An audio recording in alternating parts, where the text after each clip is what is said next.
Irmãos, nessa segunda sessão, o mensageiro será o pastor Paulo Vale. Eu vou pedir que ele venha à frente nesse momento e vamos fazer uma oração, pedindo que Deus abençoe ele também, à medida que ele fala da palavra do Senhor, também abordando assuntos sobre nossa realidade como batistas. Vamos fazer mais uma oração, vamos nos colocar de pé. Pedir que o pastor Willy nos conduza nessa oração.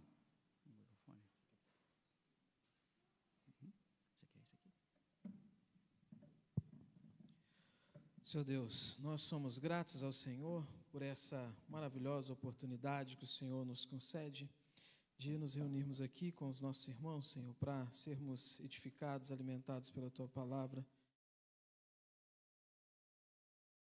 Essa primeira parte que tivemos e agora, Senhor, caminhando para essa segunda parte, também pedimos, Deus, a condução do Senhor sobre esse momento que vamos ter aqui. Que o Senhor possa nos instruir, falar aos nossos corações, usar poderosamente o Teu servo, Deus, para que a Tua palavra nos seja passada com fidelidade, Deus. Assim nós oramos, em nome de Jesus. Amém. Amém. Meus irmãos, por favor, tomem seus lugares, obrigado. Quero saudá-los todos com a graça bendita de nosso Senhor Jesus Cristo. Graças a Deus temos a bênção de partilhar deste tempo juntos, não é? Na expectativa de que Deus nos abençoe e nos encoraje na nossa caminhada na fé, de modo a podermos honrar o Seu nome, glorificá-lo. Esse é o nosso objetivo, é o nosso desejo como crentes em Jesus Cristo.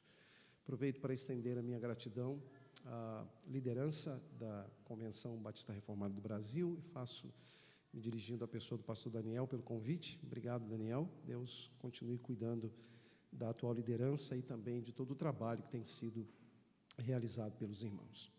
Meus irmãos, a minha tarefa nessa noite é tratar sobre a doutrina da regeneração. E eu tenho um percurso a fazer com os irmãos. Nessa ocasião, eu iniciarei com a leitura de um texto bíblico e tecerei alguns breves comentários. Não será um sermão, portanto, expositivo, mas eu tecerei alguns breves comentários sobre esse texto bíblico. Na sequência, nós vamos olhar um pouco mais detidamente a doutrina da regeneração ou do novo nascimento propriamente dito.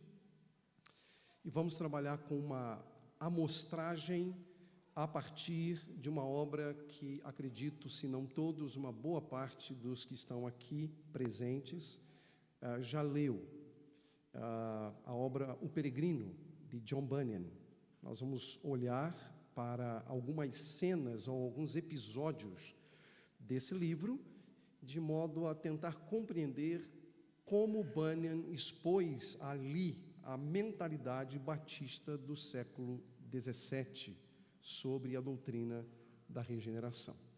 E ao final, meu objetivo é trazer algumas aplicações a todos nós, a Igreja de Jesus Cristo, de modo que Deus seja louvado. Eu quero começar então convidando-os à leitura do Evangelho de João, capítulo 3, versos de 1 a 7, um episódio, uma narrativa bíblica que nós conhecemos, porque trata do diálogo que Jesus Cristo tem com um homem chamado Nicodemos. Capítulo 3, de 1 a 7, a palavra do Senhor nos diz assim, João 3, de 1 a 7.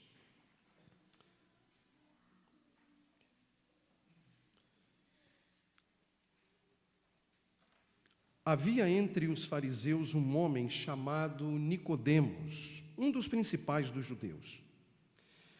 Este de noite foi até Jesus e lhe disse: Rabi, sabemos que o Senhor é mestre vindo da parte de Deus, porque ninguém pode fazer estes sinais que o Senhor faz se Deus não estiver com ele. Jesus respondeu: em verdade, lhe digo que se alguém não nascer de novo, não pode ver o reino de Deus. Nicodemos perguntou: como pode um homem nascer sendo velho? Será que pode voltar ao ventre materno e nascer uma segunda vez? Jesus respondeu: em verdade, lhe digo, quem não nascer da água e do Espírito não pode entrar no reino de Deus. O que é nascido da carne é carne, e o que é nascido do Espírito é Espírito. Não fique admirado por eu dizer: vocês precisam nascer de novo. Meus irmãos, o encontro de Jesus, nosso Senhor, com Nicodemos, é o primeiro de uma série de encontros evangelísticos narrados pelo apóstolo João no seu evangelho. E é bastante interessante que esse primeiro encontro e esse primeiro diálogo narrado tenha ocorrido justamente com um fariseu.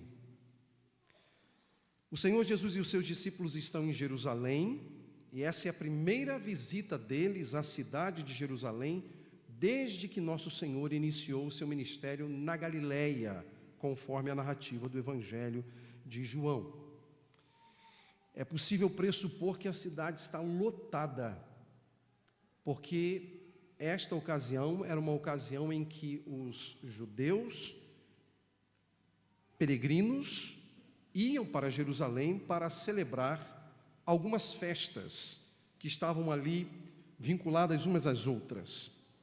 Páscoa, pães ázimos e os primeiros dias das chamadas festas das primícias. Poucas horas antes de ser procurado por Nicodemos, o nosso Senhor ele balançou tanto a religião quanto a economia do templo de Jerusalém. A Escritura afirma que ele estava no pátio e dali ele observou o intenso comércio que se praticava no templo. A Escritura afirma que Jesus observou pessoas vendendo bois, ovelhas, pombas, e em alguma parte daquele lugar havia também alguns cambistas assentados que negociavam a venda de animais para o sacrifício. E essa cena fez com que o zelo pela casa do Senhor, o zelo da casa do Senhor, consumisse Jesus de tal forma que ele fez um chicote de cordas e em seguida expulsou homens e animais daquele lugar. E o texto chega a dizer que ele derramou o dinheiro dos cambistas pelo chão e virou as mesas.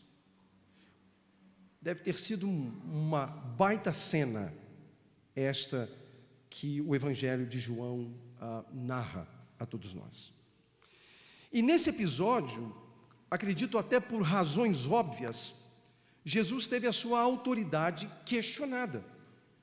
E em resposta ele revelou algo que somente 3 anos depois seria devidamente compreendido. Ele disse: destruam este santuário e em 3 dias eu o levantarei. E ele se referia obviamente ao seu corpo, ao corpo de sua morte e ao corpo de sua ressurreição. Mas naquela ocasião eles não compreenderam aquilo que Jesus havia dito. E aquilo que Jesus estava de fato ensinando aos seus ouvintes. Eles não compreenderam as palavras de Jesus. O texto sagrado diz que ele realiza sinais milagrosos e alguns até chegaram a crer nas palavras de Jesus. Mas essas coisas todas haviam agitado a cidade e os líderes religiosos desejavam saber quem era esse homem. Quem era esse mestre vindo da Galileia? E talvez aqui esteja a justificativa do encontro de Jesus com Nicodemos. Nicodemos está ali para saber exatamente quem é este homem. Nicodemos, meus irmãos, não era um judeu comum, ele era um fariseu. Mas ele também não era um fariseu comum, ele era um dos principais dos judeus. Ele reunia em si virtudes que faziam dele um homem notável, um homem respeitado e membro do Sinédrio, a Suprema Corte dos judeus, presidida pelo sumo sacerdote. E no verso 10 do capítulo 3, Jesus se referiu a ele como mestre em Israel. Mestre em Israel. Este homem é o único homem que é tratado como mestre pelo mestre supremo. Mestre em Israel. Portanto, ele não apenas ensinava a lei de Moisés, mas também procurava aplicá-la à sua própria vida e à vida de toda a nação de Israel. Mas é notável observar que este homem, com todas as suas virtudes, com todas as suas capacidades e apesar de toda a sua religiosidade, precisa ouvir de Jesus: você precisa nascer de novo. Você precisa nascer de novo. Embora, meus irmãos, não esteja explícito aqui no texto de João 3, é possível que Nicodemos, e essa é uma hipótese que eu quero compartilhar, tenha sido comissionado para ir a Jesus por algum grupo. E isso pode ser deduzido pelo uso do plural como referente da conversa. Se você olhar o texto, no referente da conversa há o uso do plural. Nicodemos diz a Jesus: sabemos que o Senhor é mestre vindo da parte de Deus. E Jesus lhe responde: vocês precisam nascer de novo. Esses referentes levam-me a pensar que, de fato, Nicodemos estava na presença de Jesus representando algum grupo. Qual grupo? Não sei. O texto não é explícito em narrar. Mas, provavelmente, ele ou estava representando o grupo dos fariseus, ou mesmo os membros do Sinédrio, uma vez que ele está ali na cidade de Jerusalém. Certo é que ele reunia as capacidades necessárias para representar um ou outro grupo, pelo que ele era e pelo que também ele representava. Ele era um homem idôneo. E havia uma pergunta que precisava ser respondida: quem é o homem que está transtornando Jerusalém? Quem é o homem que está causando problemas em Jerusalém? Na Páscoa, ou nos preparativos da Páscoa, para a Páscoa, às vésperas dos pães ázimos, das primícias. Quem é este homem? E Nicodemos deseja sinceramente saber quem é este homem. E, meus irmãos, o conteúdo da brilhante e profunda conversa entre Jesus e Nicodemos tem como pano de fundo um atributo divino que se acha na pessoa bendita de Jesus Cristo, no Deus encarnado. O atributo da onisciência.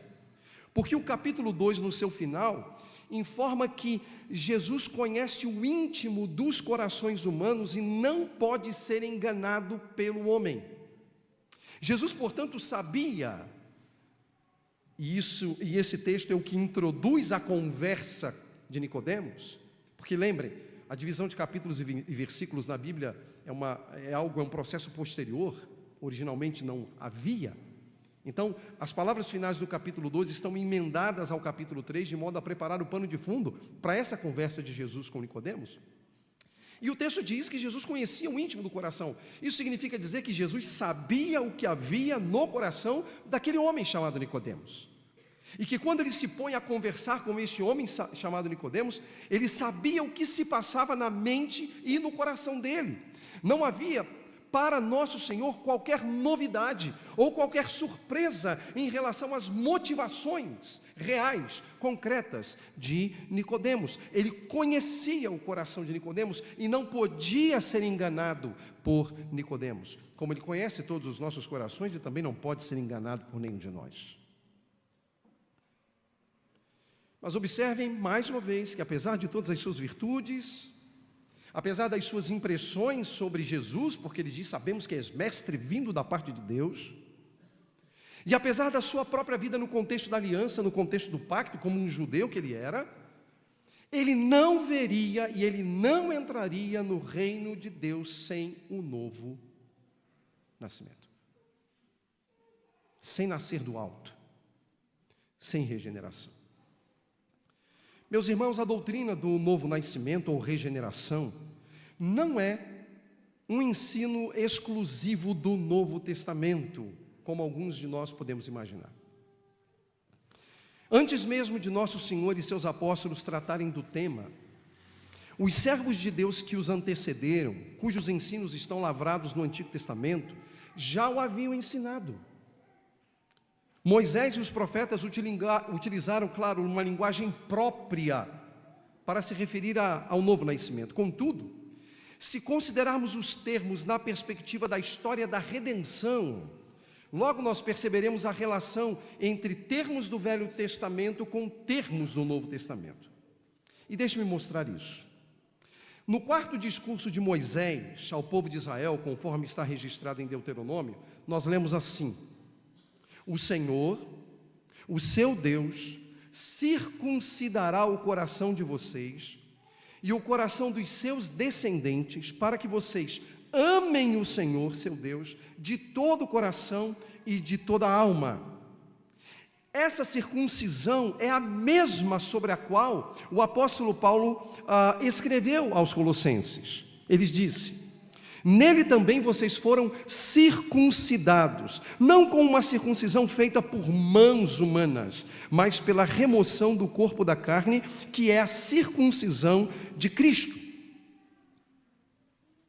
Portanto, o que proponho nesta noite é que, por exemplo, o tema da circuncisão, mas não apenas o tema da circuncisão,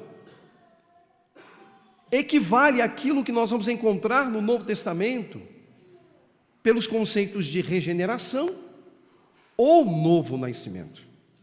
E podemos até ampliar e lembrar do profeta Jeremias: retirar um coração de pedra e colocar um coração de carne. Inclinado, portanto, seja pela circuncisão do coração, seja pela mudança do coração, a amar a Deus.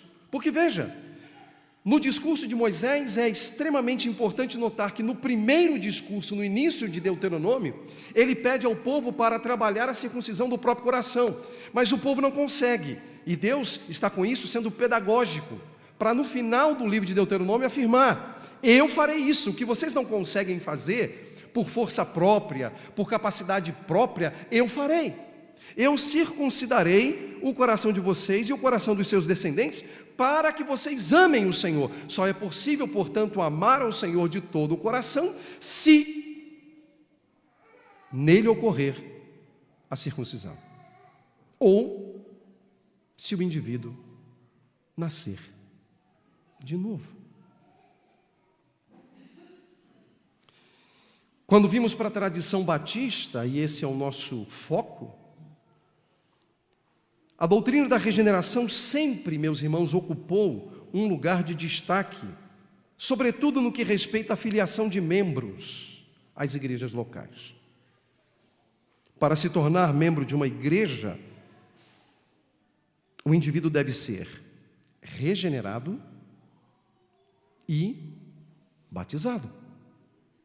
Se pegarmos os antigos pactos de membresia, isso está explícito sobre a necessidade da regeneração.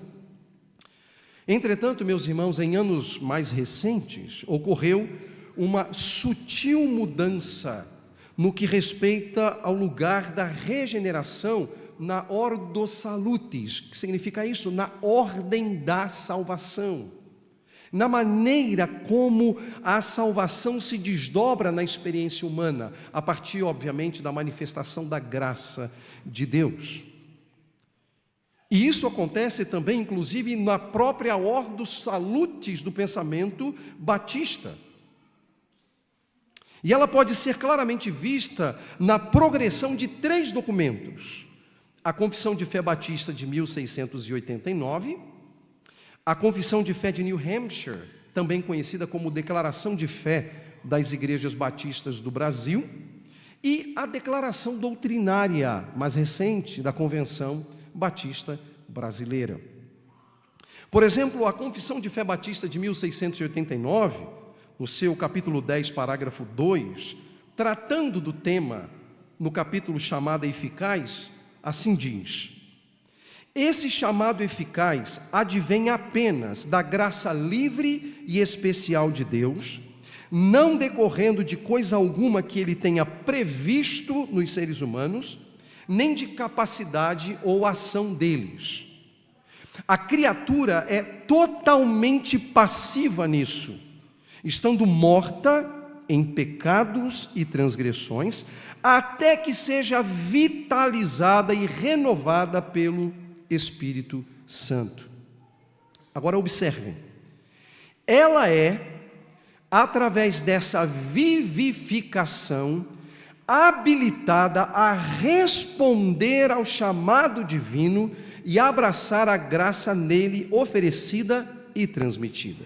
Repito, ela é, através dessa vivificação, habilitada a responder. O que a confissão está dizendo é que o homem só se torna pronto para responder ao chamado se habilitado pelo poder do Espírito Santo. Portanto, se vivificado ou regenerado. Regenerado. E ele conclui, ou ela conclui a confissão, e isso se dá pelo exato poder que levantou Cristo dentre os mortos. Isso é espetacular. O que a confissão menciona, à luz do que o apóstolo Paulo escreveu, diz que o poder que operou a ressurreição de Jesus Cristo é o mesmo poder que opera em nós a ressurreição. Isso é magnífico. Isso é glorioso. Isso é glorioso. Já a confissão de New Hampshire, ou Declaração de Fé das Igrejas Batistas do Brasil, tratando da graça da regeneração no capítulo 7, afirma: cremos que a fim de serem salvos, os pecadores devem ser regenerados, ou seja, nascidos de novo. Agora observem, a regeneração consiste em conceder uma disposição santa à mente, e é efetuada de um modo que está acima de nossa compreensão, pelo poder do Espírito Santo e em conexão com a verdade divina, a fim de assegurar a nossa obediência voluntária ao Evangelho. E mais uma vez chamo a sua atenção. Sua evidência, ou seja, a evidência da regeneração, sua evidência apropriada se manifesta nos frutos santos do arrependimento, fé e novidade de vida. O que a Confissão de New Hampshire está dizendo? Que o arrependimento, a fé e a novidade de vida derivam da regeneração. São frutos da regeneração.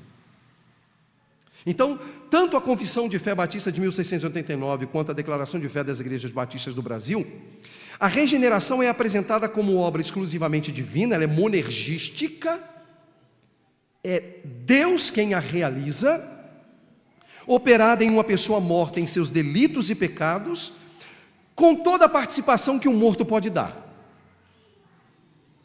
Que participação um morto pode dar? Nenhuma. Nenhuma. Com toda a participação que um morto pode dar. Mas não apenas isso.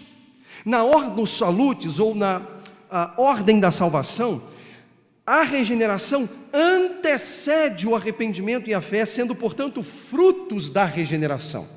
Então, na Ordem Salutis, da 1689, e na Ordem Salutis, da New Hampshire, o indivíduo é regenerado e, como resposta dessa obra espetacular operada no coração de um pecador, o pecador responde arrependendo-se e crendo em Jesus. E crendo em Jesus. E lembrem-se, o arrependimento é nosso. Eu me arrependo. Você se arrepende.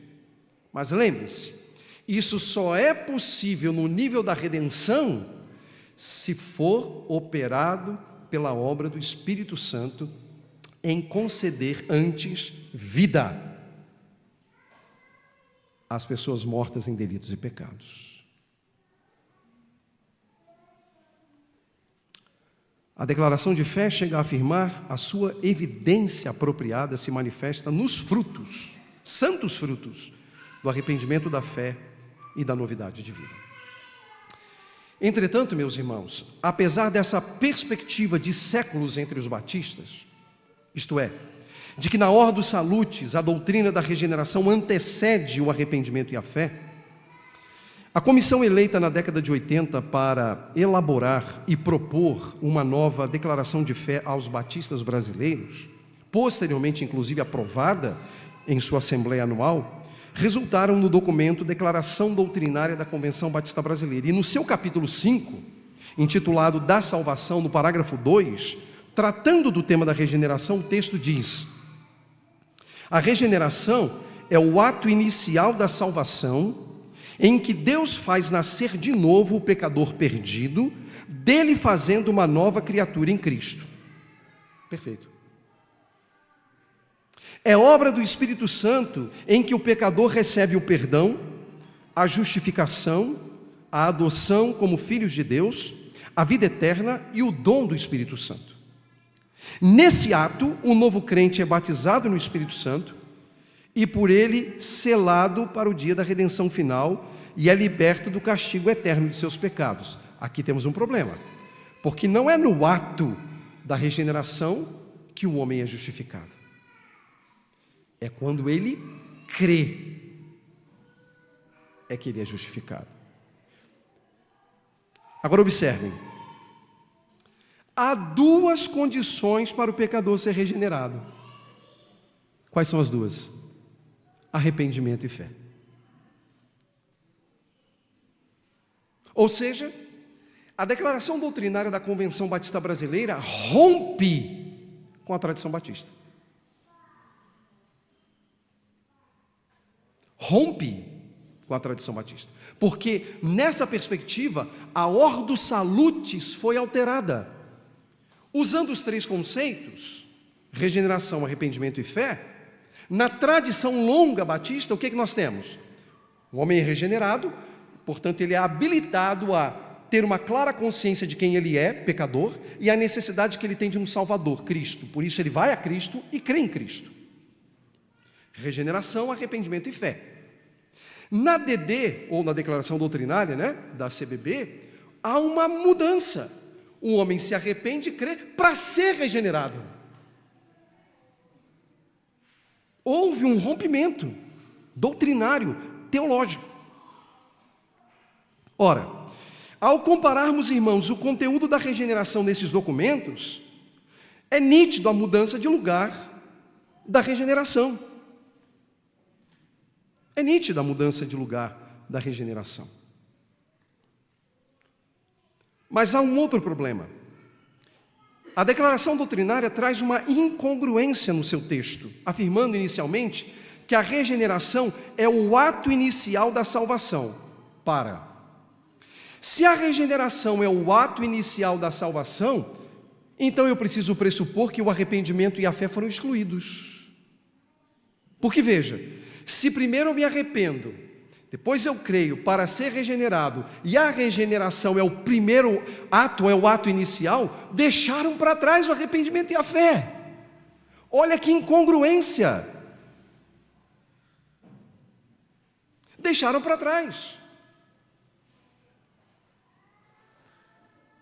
Deixaram para trás.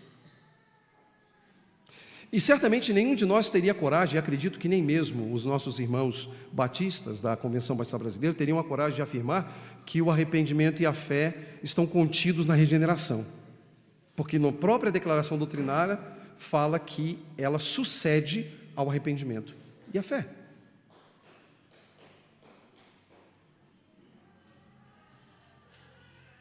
A pergunta é: arrependimento e fé não são elementos que pertencem à Ordo Salutis e à salvação? E deixe-me demonstrar como isso está presente na mentalidade batista do século XVII. E como eu mencionei, eu quero lançar mão de uma das mais impressionantes obras publicadas na história da igreja. Esse é o meu pensamento. A literatura cristã, que é o Peregrino. Eu costumo brincar com a igreja que, se um dia eu tiver que ser preso por causa do Evangelho e eu tiver direito a levar um livro para a cadeia, esse livro será a Bíblia. Você achou que eu ia falar o Peregrino? Não, a Bíblia. Mas for me dado o privilégio de levar dois, o segundo será certamente o peregrino. Certamente será o peregrino. Depois das Escrituras, para mim, é uma obra maravilhosa, espetacular. E eu quero demonstrar a partir de O Peregrino essa mentalidade batista em que a regeneração antecede o arrependimento e a fé. O Peregrino é uma obra que foi escrita por John Bunyan e publicada em 1678 na Inglaterra, onde Bunyan, ele de alguma maneira mostra a mentalidade, a ordo salutis, na mentalidade batista da época. E isso fica evidente desde o início da sua narrativa. E o que é que nós encontramos ali? Nós encontramos uma personagem chamada Cristão, cujo nome antes, ele vai dizer isso lá na frente, o nome antes era Desgraçado. O seu nome de origem não é Cristão, o seu nome de origem é Desgraçado. E ele vai, numa conversa mais tardia, dizer que esse era o nome dele lá na Cidade da Destruição. Mas fato é que Bunyan, quando começa a apresentá-lo, apresenta-o como cristão. Ele é um homem que está debaixo de grande angústia. Ele é um homem que está debaixo de grande sofrimento por causa de uma convicção e expectativa de juízo iminente sobre todos os moradores da Cidade da Destruição, o que o incluía, bem como toda a sua família. Diz o texto que ele está vestido de trapos, que representa a sua justiça pessoal, tendo em uma das mãos um livro, que é a lei, e às costas um fardo pesado, que são os seus pecados. Pesam sobre ele dia e noite um enorme senso de culpa e desespero. Lágrimas e suspiros são os seus companheiros, e ele de fato não sabe o que fazer. A sua esposa e os seus filhos pensam até que ele está acometido de alguma perturbação passageira. Acreditam que uma noite bem dormida o trará de volta à razão. Mas pela manhã constatam que nada mudou e passam a repreendê-lo severamente. Até o momento em que se deparará com a cruz do Salvador, Cristão possui um enorme senso de pecado e condenação. Não há paz em seu coração. Tudo o que ele sabe é que deve fugir da ira vindoura, mas para onde? E com a ajuda de auxílio, ele supera o pântano do desânimo, ele supera os perigos do inferno nas proximidades da porta estreita, e com a hospitalidade típica dos salvos, ele é recebido na casa de intérprete. Mas notem, ele ainda não está salvo. O fardo de seu pecado ainda está grudado em suas costas. Ele ainda não chegou à presença do Cordeiro de Deus. Isso só vai acontecer, de acordo com a versão publicada pela editora Fiel, com notas de estudo, lá no capítulo 7. Lá no capítulo 7. Mas é exatamente nesse ponto que surge um dilema com o qual a gente precisa lidar. Se os familiares e os vizinhos de Cristão, pensem comigo, também estão debaixo de condenação por causa de seus pecados e por confiar em sua justiça própria, e de fato estão, conforme diz o livro, por que somente Cristão lamenta e chora?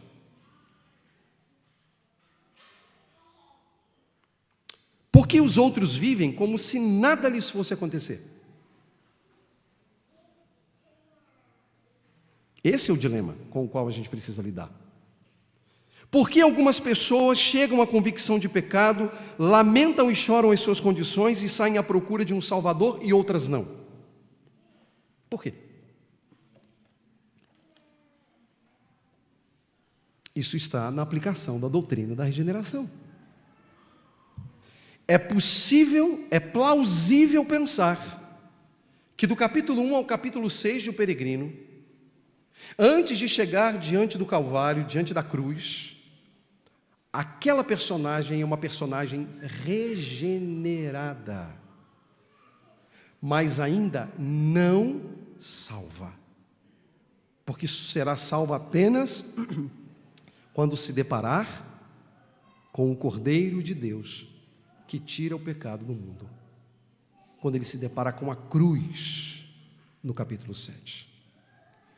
É plausível, portanto, pensar que Bunyan está imprimindo exatamente a ideia da regeneração daquela personagem, do senso de culpa, o senso de juízo, que foram derramados sobre ele porque seus olhos foram abertos acerca de suas reais condições.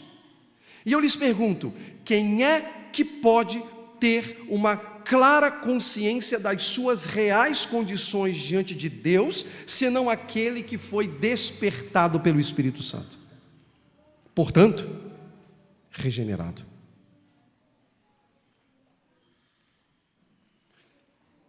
Plausível, portanto, pensar que os primeiros capítulos de O Peregrino narram a experiência de um indivíduo regenerado, mas ainda não justificado. Porque é no ato de se deparar com a cruz, quando ele crê, imediatamente o seu fardo se desprende, que é um grande indício e ensino de que os seus pecados foram então perdoados. E lhe foi imputada a justiça do Salvador, a justiça de Cristo, a justiça de Jesus Cristo. Isso revela, meus irmãos, não apenas, a meu ver, o pensamento de Bunyan, mas o próprio pensamento batista em seus primórdios. Bunyan era um batista. Isso está claramente demonstrado na Confissão de 1689, está claramente demonstrado na Declaração de Fé das Igrejas Batistas do Brasil, ou New Hampshire, mostrando que a obra divina do novo nascimento ou regeneração, de fato, antecede o arrependimento e a fé. Seu fruto se manifesta em arrependimento e fé. E embora, meus irmãos, a ideia da regeneração anteceder o arrependimento e a fé seja estranha para muitos batistas hoje, fato é que, para 2 ou 3 gerações atrás, não seria, nem mesmo no Brasil. Na obra O Evangelho da Redenção, publicada em 1979 pela JUERP, que foi um órgão oficial da Convenção Batista Brasileira, portanto é uma obra publicada com a chancela do Conselho da Convenção Batista Brasileira, ou pelo menos com o Conselho da Junta de Educação Religiosa e Publicações, que era a JUERP. O seu autor, Walter Conner, ao tratar da regeneração, ele afirma: semelhante padrão só traz desespero, a não ser que se conceda ao homem alguma força espiritual além da que devemos encontrar no homem natural. Se você pegar ali na página 157 dessa obra, se eventualmente você tiver, você vai checar que ele está tratando exatamente da impossibilidade do homem por si só chegar à salvação e sequer chegar ao arrependimento. Ele está dizendo que o arrependimento e a fé, e esse é o escopo do capítulo, derivam da regeneração. Isso é interessantíssimo, porque é uma obra publicada talvez ali 6 ou 7 anos antes das deliberações da Declaração Doutrinária da Convenção Batista Brasileira. Portanto, era uma obra recente no contexto teológico do pensamento batista brasileiro, mas nem isso foi suficiente para vetar essa mudança na Ordo Salutis. Nós batistas, meus irmãos, que subscrevemos a Confissão de Fé Batista de 1689, nos autodenominamos reformados, temos, portanto, uma grande ênfase na doutrina da salvação e, de fato, esse é um elemento distintivo para todos nós. E nós temos o dever de resguardar este princípio. Então, basicamente, tudo que eu disse aqui se resume a uma frase, que se você levantar-se desse lugar, ou levantar-se desse lugar, se você levar com você, claro, não meramente porque eu disse,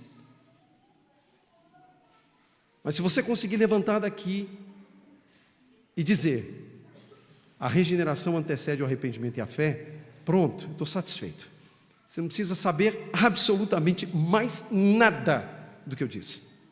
A regeneração antecede o arrependimento e a fé. Esse é o ensino bíblico e esse é o ensino encontrado na grande tradição batista, rompida recentemente em nosso país, no movimento batista brasileiro. E eu quero terminar, meus irmãos, fazendo rápidas aplicações. Primeiro eu quero falar aos pastores que estão aqui nesta noite, ou eventualmente aqueles que nos assistem ou assistirão. Assegurar este ensino no contexto da igreja local é fundamental para o progresso da verdade no nosso meio.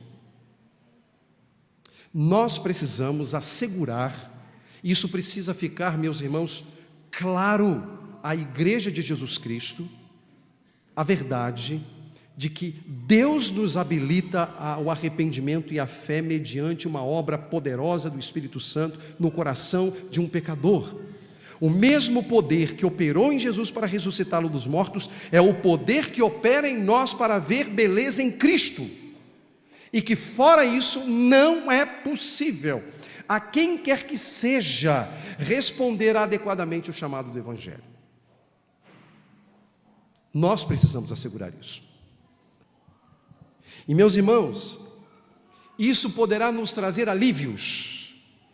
Porque normalmente na mentalidade reformada, batista reformada, há dois temas que se sobrepõem a todos os demais, na ordem dos salutis, que é predestinação e eleição. Predestinação e eleição são palavras que estão continuamente em nossas mentes e em nossas bocas, nos nossos púlpitos, nas nossas conversas. Tudo bem, isso é verdade, e eu não estou aqui para questionar porque creio nelas. Mas por que a gente não gasta tempo provando para eles a necessidade da regeneração como habilitação para o arrependimento e a fé? Porque se conseguirmos fazer isso, ficará evidente a eleição. Ficará claro a eleição. Porque se eu parto do princípio que Deus precisa habilitar alguém para se arrepender e crer, quem são os habilitados? Os eleitos. E aí a gente fica nessa loucura tentando provar por A mais B, como se nós tivéssemos a capacidade que ninguém teve no passado, porque a gente sabe disso, porque é uma luta contínua que está sendo travada há séculos e que ninguém conseguiu resolver, mas de alguma maneira a gente acha que a gente vai resolver. A gente vai resolver, até que os anos se passam e a gente descobre que a gente não resolve, pelo contrário, a gente cria animosidade. E observem que aqueles que estão começando na fé reformada agora são capazes de pegar o sujeito pelo colarinho e lhe dar uma surra, porque não entende a eleição. Eu já fui assim. A confissão pública de pecado. Quando na verdade nós podemos pegar a grande doutrina da regeneração e dizer: Deus habilita pecadores ao arrependimento e à fé.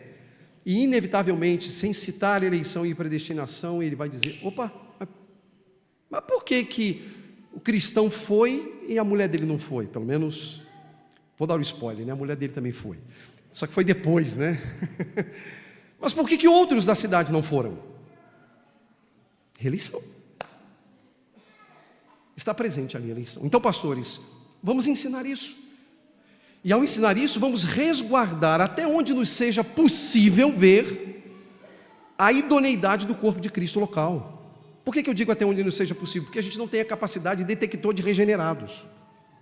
A gente não vai andar com detector de regenerados e passar no indivíduo. Se apitar é regenerado, se não apitar, a gente não tem, a gente não sabe.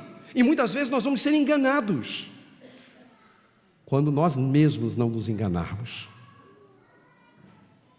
Então nós precisamos pregar esta verdade com devoção, com afinco, e assegurá-la no contexto da igreja local, para que então esses que dão os frutos da regeneração sejam então devidamente batizados e se tornem membros da igreja local. Porque batizar gente não regenerada é encrenca, irmão.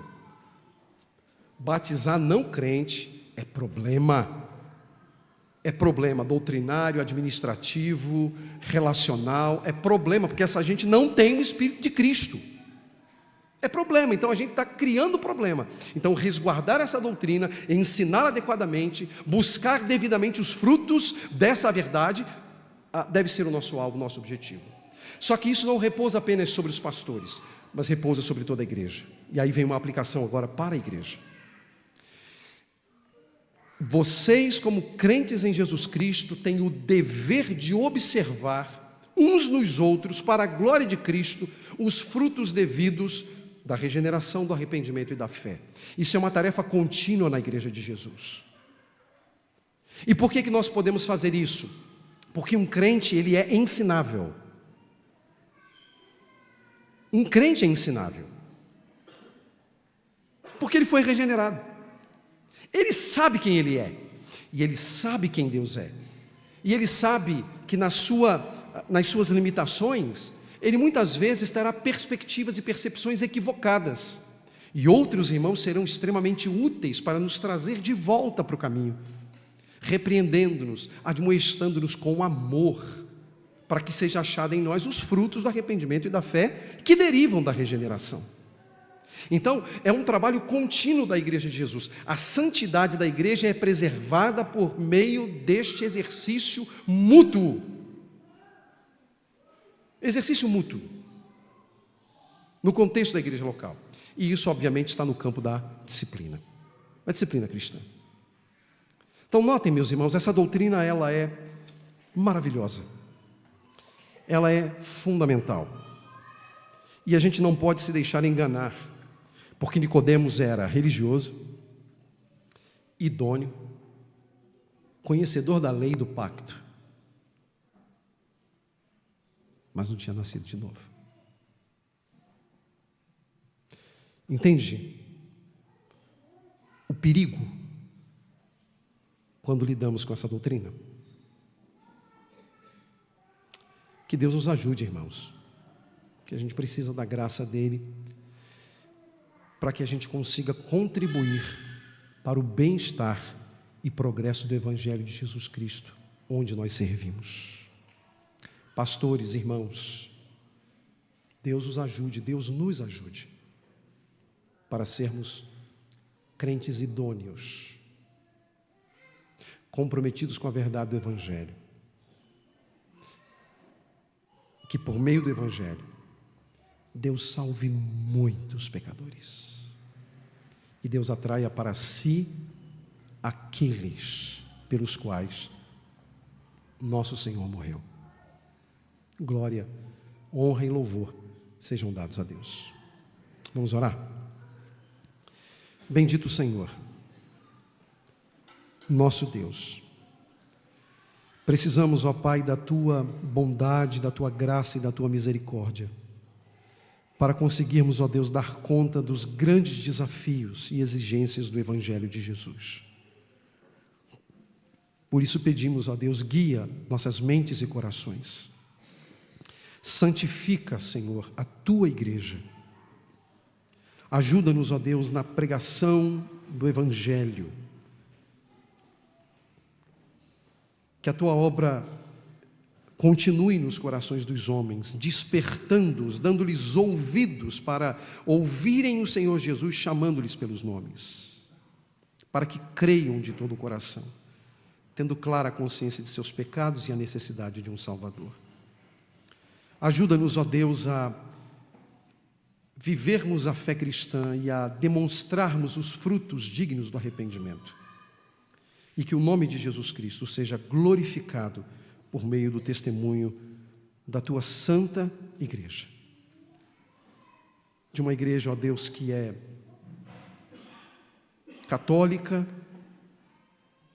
que é santa, que é una, mas que é apostólica também. Ó Deus, nos ajude e nos guarde para a glória de Jesus Cristo. Em nome de quem oramos. Amém. Amém. Obrigado, irmãos.